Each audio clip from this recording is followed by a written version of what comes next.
to do. Honourable Clayton Cosgrove. Mr Chairman, I want to return to clause 106, and without reiterating what other colleagues have said in respect of this is the sort of Uncle Scrooge clause. The big tax reform that this government's come up with, apart from giving the top 10% the vast majority of the tax cuts and the lowest on the rung virtually nothing, at a cost of $300 million a week in net borrowings, which of course they then blame on the GFC, but don't admit that it is in direct relation to the tax cut. But in the budget, this clause was effectively signalled and now is replicated to be actioned in legislation.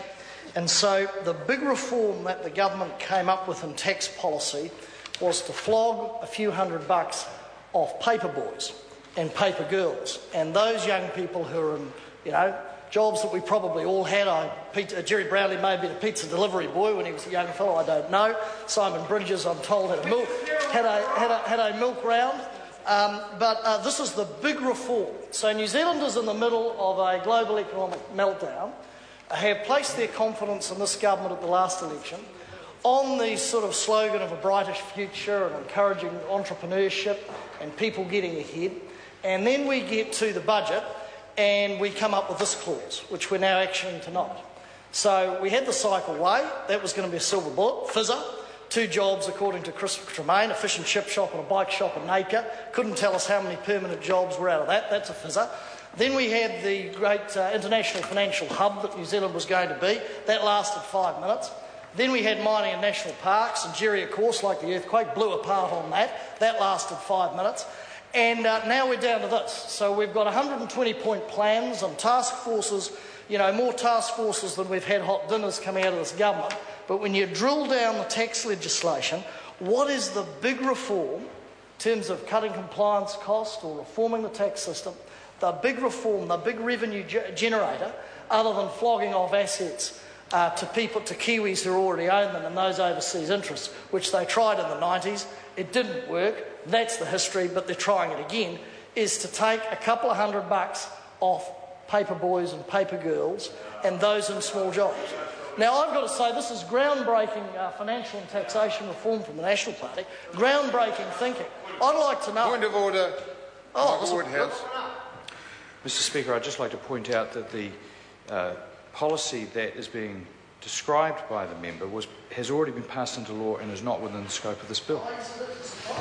Well, I'll take the member's word for that. I haven't addressed it.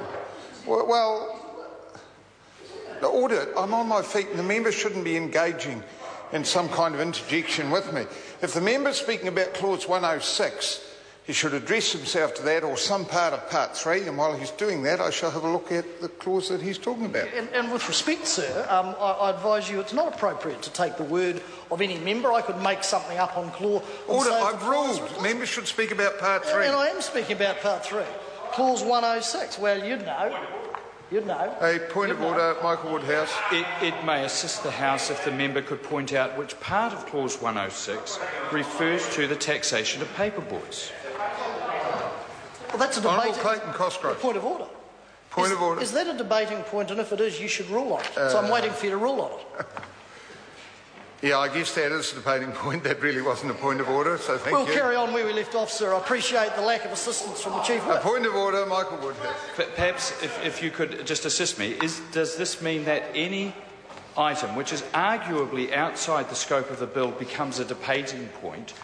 And if so, what is the standing order meaning when it says talks about speaking to the bill? Yeah, I'll hear Clayton Cosgrove. Sir, what the member is doing is expressing an opinion about my speech and the content of the bill. He is neither the Minister. In fact, the Minister of Revenue will be here somewhere, but he's not in the chair. It is for the Minister to make statements on that. Unless the member is taking advice from officials and going to table some advice, it's a debating set of issues that he's raised. We should get on with the debate. Yeah, look. The member justifiably raised a point of order and saying the member was outside the scope. I invited the member to continue while I read the particular point that he was at. And that's what I've done. I've actually now read 106. I think the member might be referring to 106C. His total income of $200 or less derives no schedule of payment other than the amount proportion to the Commissioner. Is that the section the member was referring to? I'm reading from a number of them, including that. Yeah, okay. So I think he's drawing a wide bow, but in the context of the debate thus far, he's probably no further away than some other members were. Point of order. A point of order. So this is a point of order. This issue's been raised, I think, prior to the dinner break and post the dinner break for about an hour and a half. No chair has ruled it's out of scope. The Minister and the Chair hasn't challenged any speaker except a member who decides to have an interpretation of legislation has interrupted the debate a number of times. Now that's trifling with the Chair and interrupting speeches, and you should deal with it. It's a debating point. Oh, look, I will choose whom I deal with. I've told the member that he's inside the scope with regard to everybody else, and it is out of order for him to raise the matter in the way he has just done, and I'd ask him to continue with his speech. Thank you. And can I thank the Chief Whip?